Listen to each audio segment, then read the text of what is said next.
Bueno, vamos a arrancar. Espero, Rocío, que podamos resolver ese problema, ¿sí? Mientras se siguen conectando, ¿sí? Ya tenemos 60 participantes, vamos a tener que llegar a 90 o 100. Vamos a comentar a qué nos vamos a dedicar en el día de hoy. Hoy y seguramente mañana vamos a trabajar el práctico 9 de la guía, que es aquel en el que por primera vez planteamos cómo resolver una situación teniendo en cuenta las distintas características de los diferentes modelos contables que definimos hasta ahora. Nosotros el otro día, la semana pasada, habíamos charlado y habíamos acordado que básicamente íbamos a trabajar con 6 modelos contables puntuales. Y entonces ahora, en base a un caso muy sencillo, vamos a ver de qué manera se trabaja en cada uno de ellos para entender más que nada cómo es que debemos resolver un caso relacionado con modelos contables. Entonces el trabajo 9 está aquí el enunciado y nos dice que durante marzo de un año se constituyó una sociedad anónima que se llama Modelos Contables Sociedad Anónima, integrando los accionistas de capital en efectivo por 5.000 pesos. Es decir, que en marzo se constituyó la firma, una sociedad anónima, y se suscribió un capital de 5.000 pesos que se integró totalmente en ese momento en efectivo. Durante ese mes también compraron mercadería, pero la mercadería que compraron la compraron en cuenta corriente a 30 días por 4.000 pesos. Y aquí hay una aclaración que es muy valiosa para algunas de las, cuando estemos resolviendo en algunos de los modelos contables. Dice considerar este valor como de contado y no existe carga financiera. Al 31 de mayo, fecha de cierre de ejercicio económico anual, mantiene el total de la compra en existencia. Es decir, a esa fecha, la totalidad de la mercadería que compró aún permanece en su stock y a su vez de esto surge, al no haber ninguna aclaración puntual, que tampoco canceló aún la deuda con el proveedor. A esa fecha el costo de reposición de los bienes ascendía a 4.300, el valor neto de realización a 6.000 y aclara que los bienes no tienen mercado transparente. También nos dan los índices de precios internos al por mayor, nivel general, de marzo del año 0, que es 1.000, y de mayo del año, de marzo es 1.000 y de mayo, que es 1.050. Entonces, en el CEPIDE ustedes tienen la consigna de qué es lo que tendríamos que resolver en base a esta información. Y nos pide confeccionar un estado de situación patrimonial y un estado de resultados al 31 de mayo, según los modelos A, B, C, D, E y F del trabajo práctico número 2. Perfecto. Primero, bueno, las registraciones iniciales, que inicialmente lo que les pido es que seguramente ustedes habrán trabajado el caso, lo habrán leído y lo habrán podido resolver al menos hasta este punto, que tiene que ver con lo que ustedes ya hacían en Contabilidad 1. Cuando se suscribe el capital social, si bien acá estamos haciendo una registración abreviada de la suscripción, vamos a debitar accionistas como cuenta representativa de una cuenta por cobrar para la firma, que se expone dentro de otros créditos, contra capital social. El primer paso, ustedes saben que deberíamos acreditar acciones a emitir, una vez que estén todos los trámites finalizados, se tendrá que saldar esa cuenta contra capital social. Acá en un paso abreviado que nos permitimos hacerlo porque justamente no es el propósito fundamental de esta resolución, sino es otro, es ver cómo trabajamos la unidad de medida, el criterio de capital a mantener y los criterios de medición, nos habilita a hacer esta simplificación. Entonces, debitamos accionistas y acreditamos capital social por 5.000. Y al mismo tiempo, como se integra en el mismo acto en dinero efectivo o con dinero efectivo, debitamos caja y acreditamos accionistas por 5.000. En el mismo mes, decía el enunciado, compramos mercaderías. Entonces, vamos a debitar mercaderías por 4.000 y acreditar proveedores por 4.000 porque la compramos en cuenta corriente y sin ninguna forma de acompañamiento frente a la existencia posible de algún escenario de inflación, ni tampoco cargando ningún costo financiero. Esto es conforme a un supuesto simplificador contenido en el enunciado, ¿sí? Bueno, y allí entonces registramos la compra de las mercaderías. Claro, hasta acá lo que hacían en contabilidad 1 es algo muy sencillito, se pueden imaginar qué es lo que van a reconocer en el balance y en el estado de resultados. En el balance van a reconocer que hay 5.000 pesos en caja, van a reconocer que hay 4.000 pesos en mercadería, con lo cual el total del activo es de 9.000.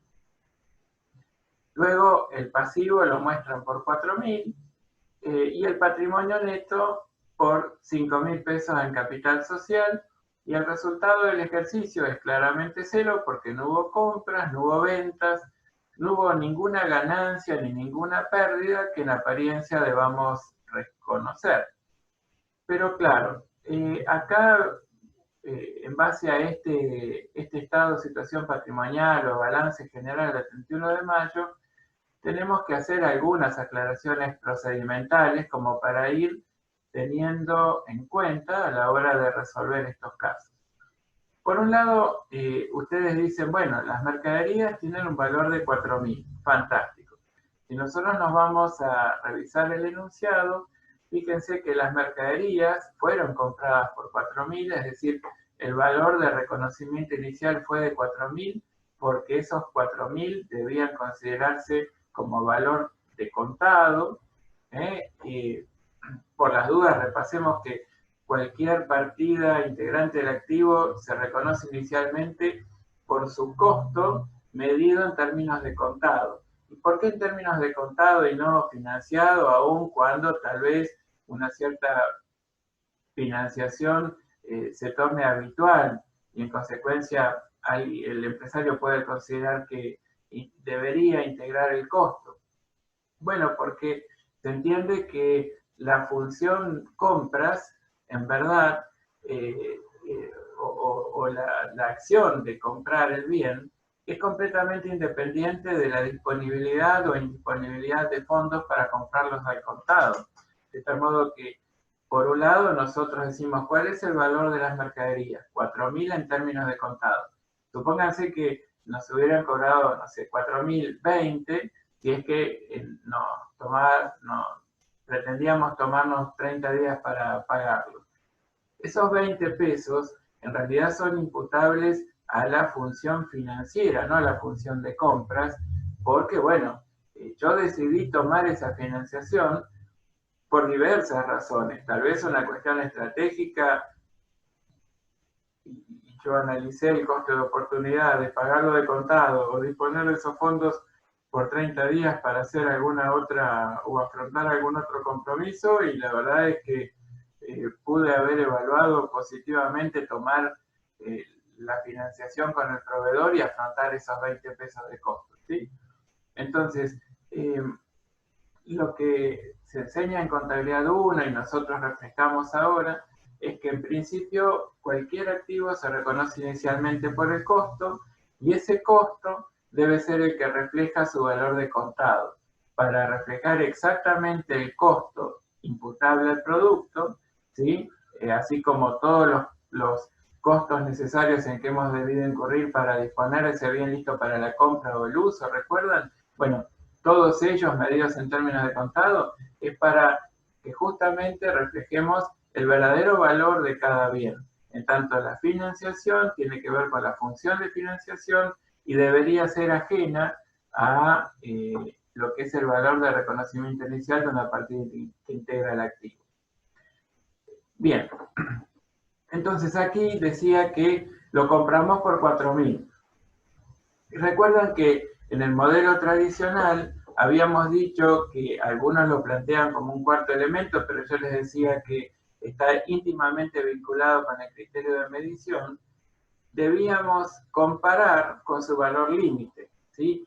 Después de hacer la medición primaria de la partida y antes de decidir cuál es el verdadero valor por el cual debemos exponerlo en el estado de situación patrimonial o en el balance general, como comúnmente se lo denomina. Bueno, fíjense que aquí tienen un valor de libros que es 4.000 y un valor de costo de reposición que está en el enunciado y se los informamos que es de 4.300. Aquí está claro que en esa regla que ya les explicamos el otro día, en donde comparan valor de libros con el costo de reposición y eligen el menor como límite de medición, claro, 4.000 en relación a 4.300, 4.000, que es el valor de libros, termina siendo el menor. Por ende, el valor límite está determinado en 4.000. Y, en consecuencia, nos damos cuenta que no detectamos, aplicando la regla de valor límite, ninguna desvalorización. Entonces, como no hay desvalorización, bueno, pues nada tenemos que hacer para corregir esa medida contable. A ver, Rocío, bueno, parece que continúa el problema. Yo creo que no hay ninguna persona que esté... Yo les pediría a la mayoría, a todos, que detengan el video propio, ¿sí? Tal vez eso le quita un poco de ancho de banda, por decirlo de algún modo, demanda recursos que otros no pueden estar necesitando para conectarse, ¿sí? Sobre todo si su conexión no es buena o no es estable. Entonces, dejemos solamente el video mío y incorporen el video si es que en algún momento alguien quiere tomar la palabra y que también lo veamos, o si no, simplemente puede también hablar, ¿sí? Ese micrófono que normalmente lo tienen que tener silenciado, ahora lo pueden activar cuando quieran intervenir, ¿de acuerdo? Bueno, hasta ahora vamos bien.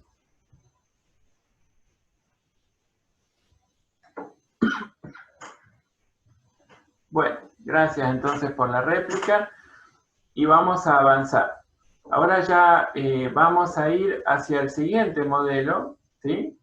Fíjense que aquí hay otra cuestión muy importante que no tengo que pasarla de largo. En términos del estado de resultados, ustedes ven que aquí el resultado del ejercicio es 0. Claro, ¿qué pasó? No hubo ventas, no hubo compras y no hubo ninguna desvalorización, que es en todo caso la otra variación patrimonial derivado de un hecho no transaccional que podría llegar a reconocer como una partida integrante del estado de resultados. ¿Sí? Normalmente en este modelo tradicional, en el cual me rijo por los principios de contabilidad generalmente aceptados, yo debo reconocer solo resultados transaccionales y eventualmente, como resultado no transaccional, la desvalorización de alguna partida que integre el activo, ¿sí? Algún mayor valor del pasivo que deba reconocer para mostrarlo al menos a su costo de cancelación como límite menor de cualquier pasivo, y alguna circunstancia o contingencia negativa que haya detectado y que reste del pasivo o que sume que reste del activo o que sume al pasivo, ¿de acuerdo? Entonces, en este caso, dado el planteo, bueno, pues no hay ningún resultado, ¿sí? Entonces, el resultado del ejercicio es 0, por ende, activo 9.000 más pasivo 4.000, da un valor de 13.000, y bueno, y el pasivo más el patrimonio neto da lo mismo, ¿sí? Muy bien. Yo les dije, creo que me expresé mal, ¿no? El activo da 9.000 y el pasivo más el patrimonio neto da 9.000, ¿sí? Perdón. Muy bien. Seguimos. Ahora vamos al modelo tradicional con ajuste. Lo llamamos así porque nosotros en este modelo pretendemos mantener el capital financiero, pretendemos medir a moneda homogénea, que esta es la diferencia puntual existente con el modelo anterior, y seguimos midiendo las partidas de activos, pasivos y resultados a valores de libros. Pero en este caso yo les aclaré que si la unidad de medida la homogeneizamos, el criterio de medición en su definición también debía recoger esta característica, y entonces la renombrábamos como valores históricos ajustados o valores de libros en moneda homogénea, ¿sí? O homogenizados.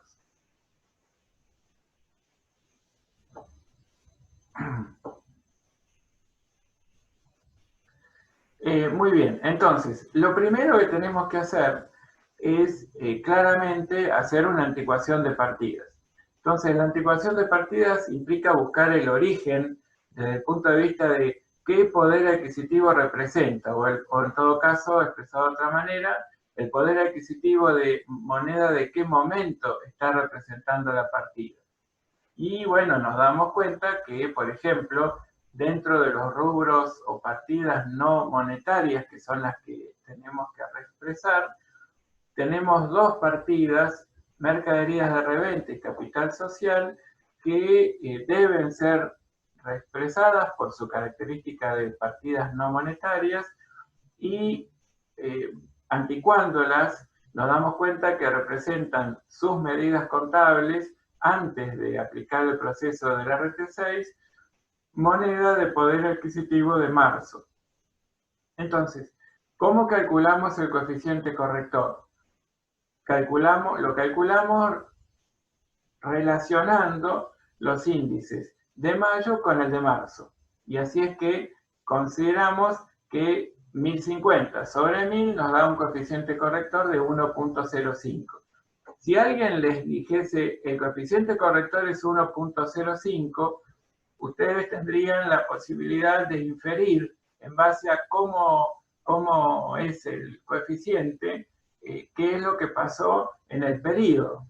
Si es 1, claramente no hubo variaciones en el poder adquisitivo de la unidad de medida elegida, y si fuera menor a 1 es que hubo deflación, y superior a 1 es que hubo inflación.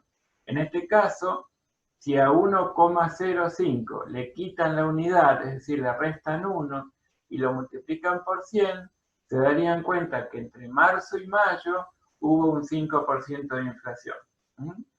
Bien, entonces las mercaderías de reventa, ¿cómo hacemos para reexpresarlas? Y acá pongan atención porque este es el procedimiento que vamos a seguir de acá en adelante y para siempre, de cómo trabajamos la unidad de medida en un entorno de variaciones en el poder adquisitivo de la moneda, en donde nosotros tenemos que calcular el RECPAM por la vía indirecta. Es decir, trabajando todas las partidas no monetarias. Bueno, las mercaderías de reventa quedarían con un valor original de 4.000, que es el valor de libros, y a ese valor de 4.000 lo tenemos que anticuar, es decir, buscar el origen, desde el punto de vista del poder adquisitivo que representa es marzo. Buscamos el coeficiente que relaciona los índices de cierre con el de marzo, 1.05, y se lo aplicamos. Conseguimos entonces de esta multiplicación determinar el valor ajustado, el valor de libros ajustado, es decir, en moneda homogénea de cierre, y por diferencia entre ellos obtenemos un RECPAM, determinamos un RECPAM. Ahora, ¿Cómo deberíamos interpretar este RECPAM? Porque ustedes se pueden dar cuenta, y un poco abajo lo están viendo, que las mercaderías, en términos originales, tienen un valor de 4.000, y en términos de valores homogéneos, 4.200. Entonces está claro que tenemos que incrementar el valor de mercaderías en 200. Entonces la contrapartida invariablemente va a ser RECPAM. Esto entonces puede ser interpretado por algunos como que, las mercaderías generaron los 200 pesos de ganancia por tenencia de un capital monetario. Y uno dice, pero a ver, ¿cómo es esto? Esto no suena razonable. Y claro, nos damos cuenta que cuando, a ver, le está indicando cómo resolver el audio. Bien, gracias, Leonel. Les decía que cuando estamos trabajando las mercaderías y nos damos cuenta que tenemos que incrementar el valor de libros en 200 pesos porque, bueno, eso es lo que surgió del proceso de reexpresión, la contrapartida es un RECPAM positivo. Y uno dice, ¿y esto está bien? ¿Qué significa en realidad? ¿Y qué significa? Es bastante sencillo de resolver, pero es muy importante de darse cuenta y de interpretar conceptualmente qué significa. Ustedes saben por definición que un rubro o una partida no monetaria no genera RECPAM, sino que el RECPAM lo generan las partidas monetarias, que como nos enseñó Brock, las partidas monetarias puras, es decir, el capital monetario puro, ya muestra moneda de poder adquisitivo de cierre. Y en esa igualdad patrimonial, en donde de un lado marcábamos el capital monetario y del otro lado determinábamos el no monetario, decíamos conceptualmente, más allá de los números, un capital, una parte de la igualdad muestra moneda de poder adquisitivo de cierre y la otra parte de la igualdad muestra moneda de poder adquisitivo de distintos momentos, tal vez algo de cierre, tal vez algo de origen y algo de los periodos intermedios. Entonces claramente esa igualdad no se daba hasta tanto reexpresara todas las partidas no monetarias de tal modo que logre que todas ellas también representen moneda de poder adquisitivo de cierre. La diferencia entre el capital no monetario en valores nominales y en valores reexpresados es lo que llamamos RECPAM, que lo generó el capital expuesto, el capital monetario puro, ¿sí? El que no logra acompañar el curso de la inflación y que precisamente por eso decimos genera el RECPAM. Ahora bien, estos 200 lo podemos interpretar como lo que evitamos perder por haber en su momento invertido dinero incapaz de seguir el curso de la inflación en un bien capaz de seguir el curso de la inflación. Entonces, la desinversión de capital expuesto es lo que ahora estamos encontrando, digamos, cuyo efecto ahora estamos encontrando produjo en el patrimonio. Nosotros ante un proceso del 5% de pérdida del poder adquisitivo de la moneda, logramos o tomamos la decisión de evitar tener y quedarnos con ese dinero para hacernos de un bien capaz de seguir el curso de la inflación. En principio vamos a analizar esto con las mercaderías y ahora vamos a ver la contrapartida que de algún modo ustedes van a, también les va a generar dudas. El capital social. Ustedes dicen, bueno, a ver, el capital social, todas las partidas que integran el patrimonio neto, por definición, por una cuestión conceptual, ustedes saben que surgen por diferencia entre activos y pasivos. Entonces, todas esas partidas van a ser clasificadas como no monetarias. Capital social es una de ellas, la voy a reexpresar. Bien, anticuamos las partidas, buscamos moneda de qué momento representa esos 5.000. Moneda de poder adquisitivo de marzo. Macanudo. le aplicamos el coeficiente corrector que lleva la moneda de marzo a mayo, 1.05. Ajuste, 250 pesos. Eso significa que fue, digamos, el monto del RECPAM. El signo del RECPAM, negativo. Y ustedes dicen, a ver, reexpreso el capital social, lo incremento, el saldo de libros, lo debo incrementar porque en realidad hubo inflación y lo que en los libros aparece por 5.000 pesos, lo tengo que dejar expresado en 5.250.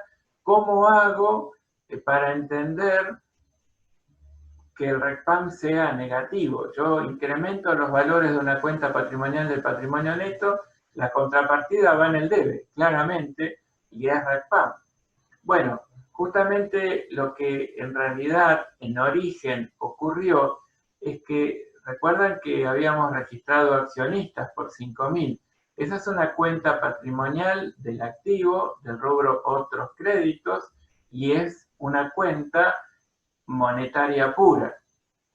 Cuenta que en realidad inmediatamente quedó saldada, es cierto, pero en el patrimonio hay un juego de suma cero, que en definitiva es lo que nos lleva el método de registración de la partida doble, pero en el interín, yo trabajando cada partida, logro saber cuál fue el impacto final de todas las cosas que fui haciendo durante el periodo. Entonces, por un lado, tomé un crédito contra los accionistas monetario puro.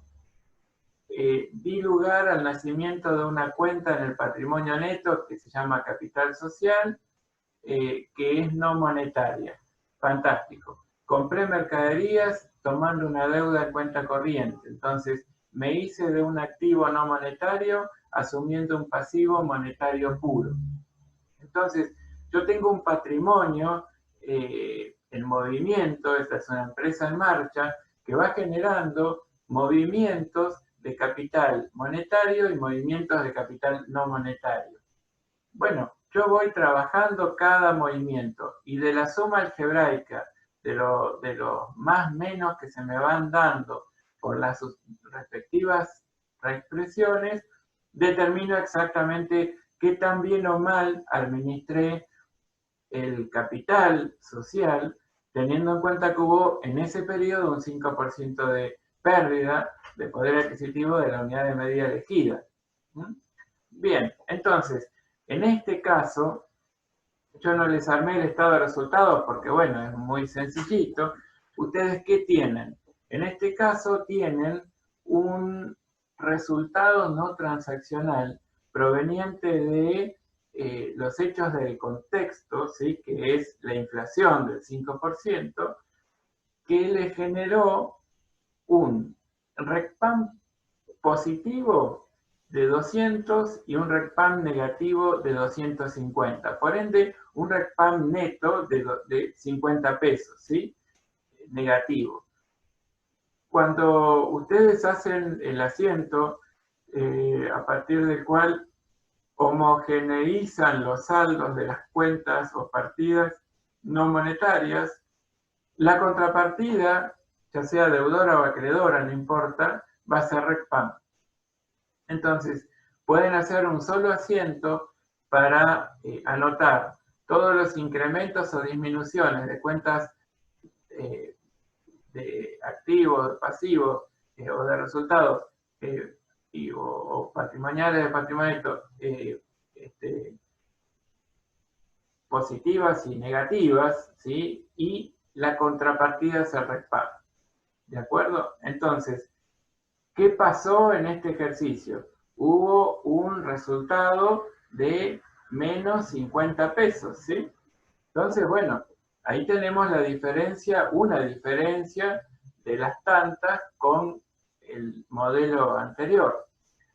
La primera diferencia que encontramos con el modelo anterior es claramente que en el modelo tradicional, el que ustedes trabajaban en Contabilidad 1, era un modelo en el que no me importaba qué había pasado con la unidad de medida elegida para traducir todos los hechos económicos, no me importaba si había inflación o deflación respecto de ella. No me interesaba qué impactos podía generar sobre el patrimonio. Por otro lado, yo reconocía solamente hechos no transaccionales negativos, provenientes de contingencias negativas que disminuyan el activo, aumenten el pasivo, o eventualmente desvalorizaciones que pudo haber detectado de activos, o algún tipo de modificación en la cuantía de un pasivo para dejarlo expresado al menos a su costo de cancelación.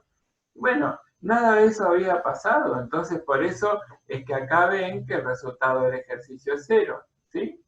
Ahora, en el modelo tradicional ajustado, en donde se homogeneiza la unidad de medida, ahí ya están viendo que las mercaderías se muestran por un valor diferente.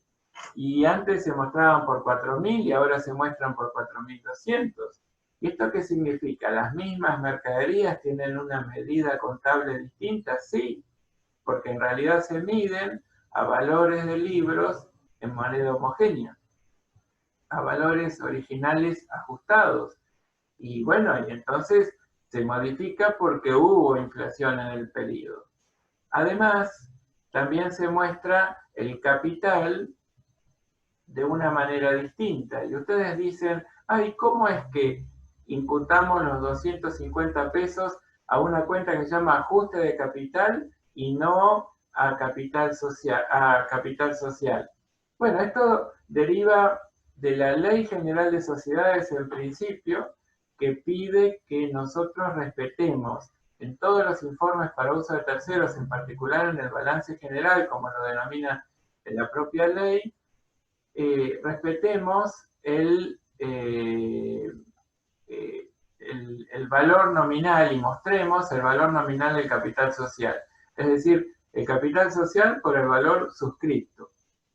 Ahora, cualquier reexpresión de ese saldo o cualquier reexpresión de las reexpresiones anteriores que pudo haber sufrido el capital social en sí, debemos mostrarlo en una cuenta aparte que se llama ajuste de capital. Esto lo refuerza la RT6, ¿sí? De ahí surge que efectivamente cualquier reexpresión debe ser imputada a la cuenta ajuste de capital. Aquí preguntan, ¿por qué el RECPAM de capital social negativo?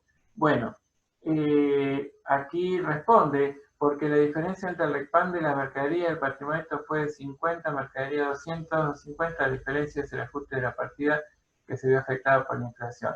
No sé si Juan está respondiendo a Pablo, pero en realidad lo que les quiero es un poco contestar a los dos. Como ustedes vieron, cuando tengo que incrementar una cuenta patrimonial del patrimonio neto, la contrapartida va a ser deudora. Y esa contrapartida era RECPAM. Y la pregunta es, ¿lo generó el capital ese RECPAM negativo? Bueno, no. Es como les decía hoy, en verdad, cuando se suscribió ese capital social, se tomó una cuenta por cobrar monetaria pura, reflejada como accionistas en el libro diario de la firma. Entonces, claro, esa cuenta de accionistas representa una cuenta que claramente es una cuenta monetaria pura. Independientemente de la inflación o deflación reinante, el valor por el que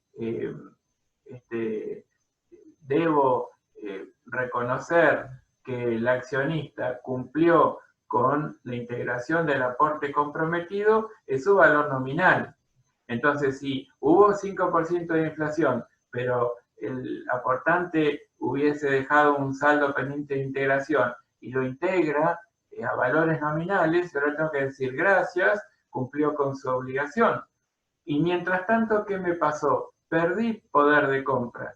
Ese crédito representaba una cierta capacidad adquisitiva en marzo, que la perdió parcialmente en mayo, en particular un 5%, ¿sí? En un 5%. Entonces, ese RECPAM negativo que registro contra ajuste de capital por 250, no significa que sea el capital el que lo haya generado, sino el capital monetario fue el que lo generó. Nada más que yo en este juego de calcularlo por el modo indirecto, voy trabajando cuenta por cuenta de las partidas no monetarias. Y a veces podemos relacionar o tener una relación unívoca, pero en otros momentos eso no va a ser posible y es por un conjunto de incrementos y disminuciones alternadas del capital expuesto que van generando el RECPAM final. Ahora, aquí Juan está diciendo por qué la diferencia entre el RECPAM de la mercadería y el patrimonio neto fue de 50. Mercadería tuvo 200, patrimonio neto 250. La diferencia del ajuste de la partida que sí se vio afectada por la inflación. Bueno, obviamente ustedes tienen 5.000 pesos en caja expuesto a una inflación de 5%. También tienen un saldo con proveedores que también está expuesto a una inflación semejante, pero de 4.000 pesos. Bueno, ustedes pueden ya inferir con lo que ayer aprendieron, que Sebastián les comentó, que hay 1.000 pesos de capital expuesto.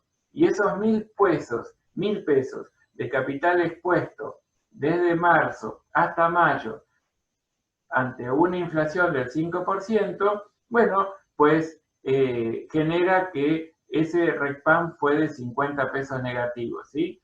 Como el capital era mayor el activo expuesto que el pasivo en 1.000 y la inflación fue del 5%, esos 50 pesos representan una pérdida por exposición a los cambios en el poder adquisitivo de la moneda. ¿Se dan cuenta? Entonces, me pregunta Martín, ¿qué tipo de cuenta es RECPAM? Bueno, RECPAM es una cuenta que como toda cuenta de resultado es no monetaria.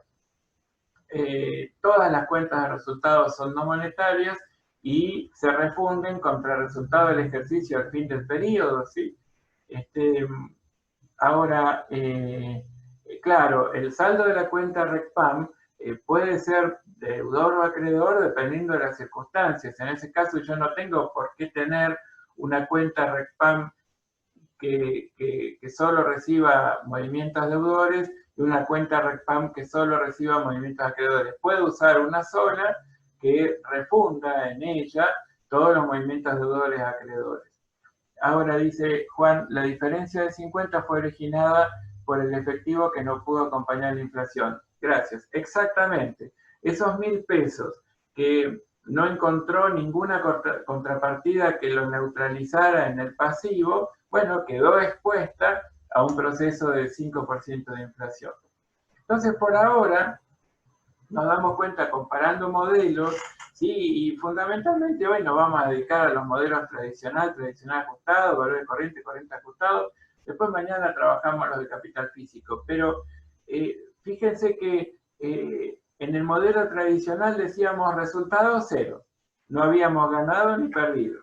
En el modelo tradicional ajustado decimos no, el resultado fue menos 50. ¿Y por qué? Porque tuvimos un capital monetario de 1.000 pesos expuesto a un proceso inflacionario del 5%. Entonces 1.000 por el 5% da 50 y en consecuencia perdimos 50 pesos. Aquí ya hay un hecho no transaccional que este modelo habilita a reconocer que el modelo anterior no lo permitía. Y alguien puede decir, entonces el modelo tradicional ajustado brinda mejor información que el modelo tradicional. Yo no aseveraría eso, porque en un entorno de estabilidad de la unidad de medida, podría decir que reexprese o no, el resultado hubiese sido cero, suponiendo que no hubiera habido inflación. ¿Me entienden? Entonces, bueno, habría que poder evaluar esa conclusión en el contexto puntual, del caso puntual. ¿De acuerdo? Ahora preguntan algo. No, está perfecto. ¿Algo más que hasta ahora les haya despertado alguna duda? ¿O seguimos? ¿Es una pregunta? Sí, señor, claro. ¿Es una pregunta? Sí, señor, claro. O sea, cuando el RECPAN está en el debe, es negativo. Cuando el RECPAM está en el... ¿Cómo está en el debe? Tiene un saldo deudor. O sea, la diferencia, claro, la diferencia entre, claro, un saldo deudor, sí. Claro, bueno, sí. Si el saldo es deudor, es que el RECPAM es negativo. Si el saldo es acreedor, el RECPAM es positivo. ¿De acuerdo? Buenísimo, muchas gracias. Por favor. Más o menos hasta ahora va quedando, ¿sí? Bien, buenísimo. Gracias por la réplica. Vamos entonces al modelo contable C, que acá se nos empieza a complicar un poquito. ¿Por qué? Porque empezamos a incorporar a la hora de generar información contable hechos económicos del contexto, ¿sí? Y no puntualmente nos quedamos registrando y trabajando las transacciones que tengan una documentación respaldatoria que demuestre que hubo un intercambio con algún tercero, ¿sí? Bueno, aquí, ¿qué tenemos? La situación es siempre la misma.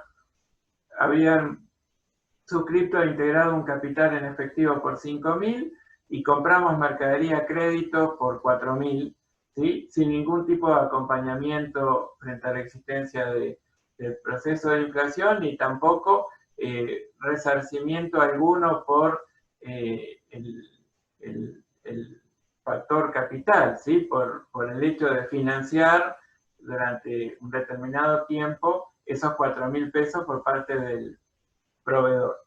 Genial. Entonces, esa es la situación. Sigue siendo la misma.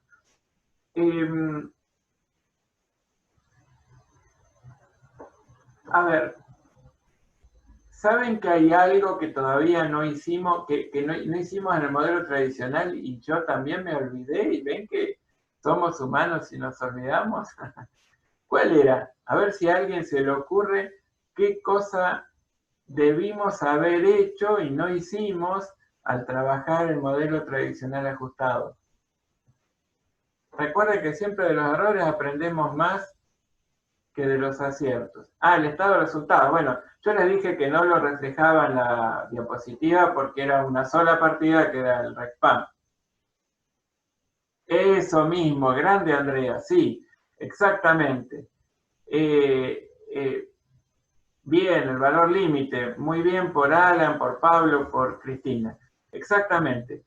El valor límite, no, una vez que medimos la partida mercadería de reventa conforme al criterio de medición del modelo aplicable a las mercaderías, que era medirlo por su valor de libros reexpresado en moneda homogénea, ¿sí? 4.200, ¿qué teníamos que hacer? Compararlo con el valor límite. Entonces, de vuelta, en un modelo tradicional habíamos dicho que la regla de valor límite era valor de libros o valor o costo de reposición, elegimos el menor. En este caso lo mismo, el valor de libros, que el valor de libros ya es el valor en moneda homogénea, lo comparamos contra el valor de reposición y elegimos el menor.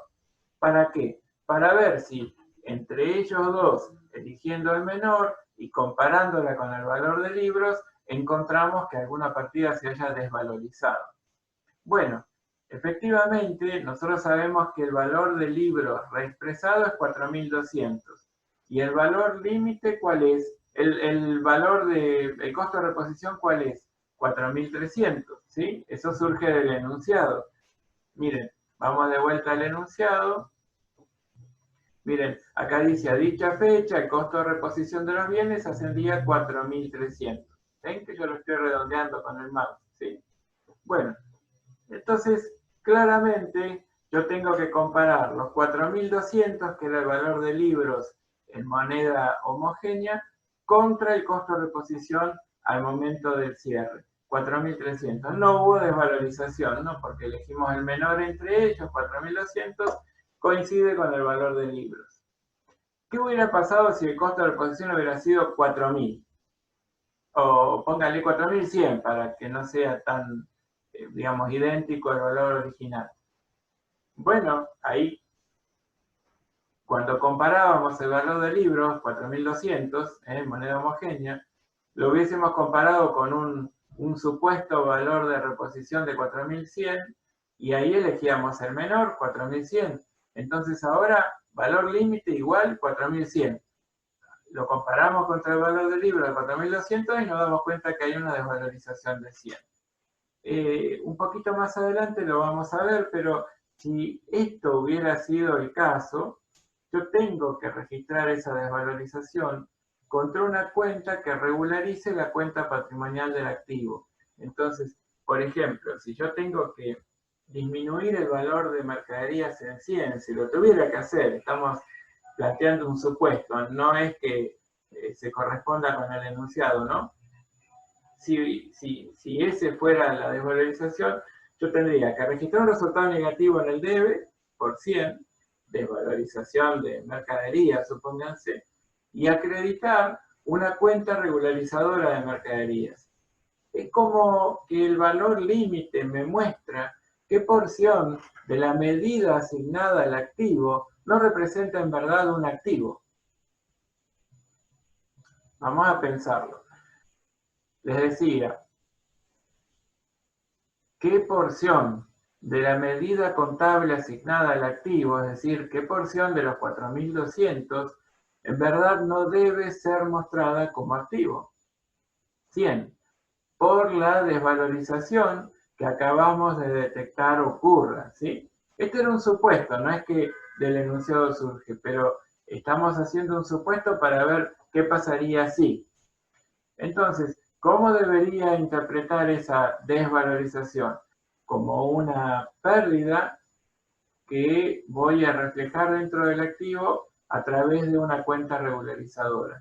Yo de ningún modo voy a acreditar mercadería, porque yo la mercadería la puedo acreditar por otras circunstancias. La cuenta mercadería la puedo acreditar para corregir un error en la registración, la puedo acreditar en un modelo tradicional por el cierre de un ejercicio y en todo caso la refundición de las cuentas patrimoniales, ¿sí? Para dejarlas todas saldadas. Fantástico. Ahí sí lo puedo hacer, pero no puedo acreditar la cuenta mercadería por un hecho, o lo puedo acreditar cuando vendo mercadería y registro el costo, ¿sí? Pero no puedo registrarlo por una desvalorización. Entonces, yo no puedo acreditar mercaderías por una desvalorización, me valgo de una herramienta contable como es una cuenta regularizadora.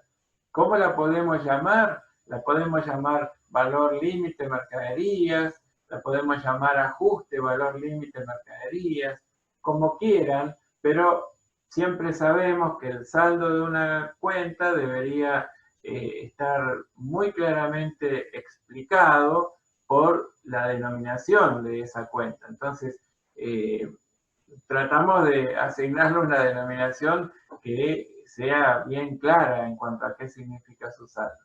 Entonces, bueno, esa sería una cuenta regularizadora. Pero en el modelo tradicional ajustado, ustedes saben que ese es digamos, la tarea que tienen que hacer con todas las partidas que integran el activo, una vez que hayan definido cuál es la medida contable que corresponde asignarle hasta allí.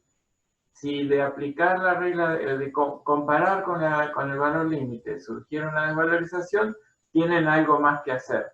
Pero bueno, en este caso no hay nada que hacer porque el costo de reposición es 4.300, el valor de libros en moneda homogénea es 4.200, ustedes eligen el menor para definir el valor límite. A partir de allí el valor límite no es que el valor límite es el valor de libros, no. El valor límite es el menor entre el valor de libros y el valor de reposición, el costo de reposición a la fecha de la medición, ¿sí? Una vez que elijamos entre ellos al valor resultante, ya no lo asociamos. ni al valor de libros ni al valor de costo de reposición.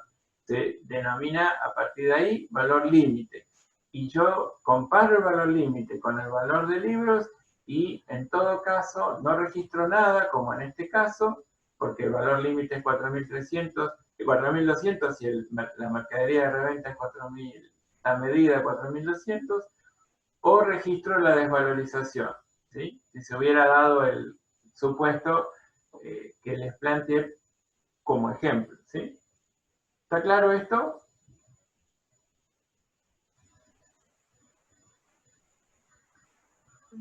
Bien. Bueno, ¿alguien quiere decir algo? Apreté y se reactivará. Alguien activó el micrófono, ¿sí? ¿Está bien? Bueno, entonces vamos a seguir. Tenemos el modelo siguiente que es valores corrientes. Y acá, ¿cuáles son las definiciones de los tres elementos?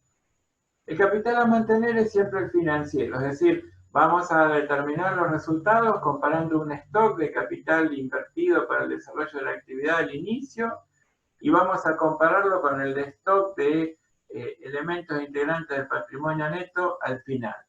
Y si hay una diferencia positiva será ganancia, si hay una diferencia negativa será una pérdida, si la diferencia entre ellos da 0 es que no ganamos ni perdimos.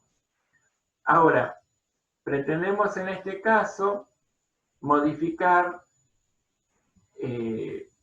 solo el criterio de medición, tomando o adoptando valores corrientes, pero haciendo caso omiso del impacto que pueda generar la inflación o deflación reinante en el medio, ¿sí? Entonces, bueno, si yo no voy a homogeneizar la unidad de medida, hasta allí no tengo nada que hacer, ¿sí? Los valores de libros son los valores con los que debo trabajar, y cuando llegamos al cierre o a un momento en que debo medir la riqueza poseída, digo, bueno, ¿cómo hacemos? Bien, las mercaderías de reventa, voy a tener que aplicarles un criterio de medición que no va a ser el valor de libro, sino el valor de mercado. Perfecto. Me dan en el enunciado algunas pautas importantes para hacer esto. Fíjense que en el enunciado nos dicen que a la fecha del 31 de mayo, ¿sí? Al 31 de mayo, que es la fecha de cierre del ejercicio, el costo de reposición era 4.300, el valor neto de realización era 6.000, ¿sí? Y que los bienes no tienen mercado transparente. Todos datos muy importantes para manejarnos en un modelo de valores corrientes, ¿sí? Entonces, yo sé que los bienes requieren esfuerzo para ser vendidos, con lo cual yo voy a considerar devengado el resultado proveniente de comparar el precio de venta al cierre con su valor de libros. No, porque para que ese resultado efectivamente quede devengado, yo voy a tener que esforzarme para vender, y una vez que me esfuerce para vender y concrete la transacción, bueno, pues voy a quedar habilitado para reconocer esa diferencia. Entonces, ¿cuál es la variación patrimonial que sí entiendo es imputable al periodo que estamos trabajando? Bueno, la que surge de comparar su valor de libros con su costo de reposición a la fecha de la medición. Es decir, ¿cuánto me costaría reingresar al patrimonio esas mismas mercaderías? Para que comparando el mercado del momento original contra el mercado del momento actual de cierre, en donde estoy tratando de sacar esa foto para saber qué es lo que tengo y cuánto vale lo que tengo, me demuestre si es que cambió o no cambió su costo de recompra. Bueno, y efectivamente cambió. yo voy a medir, como se trata de mercaderías que demanda esfuerzo a costo de reposición, que es 4.300. Entonces las mercaderías cuyo valor de libros es 4.000, automáticamente lo voy a mostrar por 4.300. ¿Y eso qué significa? ¿Qué pasó en realidad? ¿Qué tengo que mostrar ocurrió? Lo que tengo que mostrar que ocurrió es sencillamente que hubo un resultado por tenencia de 300. Es decir, yo en tanto tenía las mercaderías en el patrimonio, tuve o esas mercaderías experimentaron en términos de valor corriente de entrada una evolución positiva en su precio específico en 300 pesos. Entonces, en términos de recompra, yo puedo decir que gané 300 pesos, ¿sí?, por la tenencia en un entorno en el cual el precio de recompra o el valor de recompra se incrementó en 300. ¿Puedo considerarlo de vengado? Sí puedo considerarlo de vengado, ni un problema. Está precisamente aceptado por la definición del modelo que yo pueda reconocer estos hechos no transaccionales, porque claramente acá no vendimos ni compramos nada en el momento del cierre. Lo puedo reconocer justamente por el criterio de medición de las partidas. Aquí Mayra pregunta, ¿siempre hay que hacer el asiento de refundición en cada modelo al finalizar? Sí, sí, en realidad ustedes saben, por lo que practicaron en Conta 1, que una de las últimas tareas en términos registrales es refundir las cuentas de resultado contra resultado del ejercicio, que es la única cuenta que tiene el nombre resultado, pero no es considerada una cuenta de resultado, ¿sí?, sino una cuenta patrimonial del patrimonio neto. Y a continuación, la refundición de cuentas de orden, si las hubiera, y la refundición de las cuentas patrimoniales, ¿sí?, justamente para dejarlas todas en cero, y luego las únicas que trasladan su saldo al año siguiente van a ser las cuentas patrimoniales y eventualmente, si las hubiera, las cuentas de orden. ¿De acuerdo? ¿Está bien, Mayra?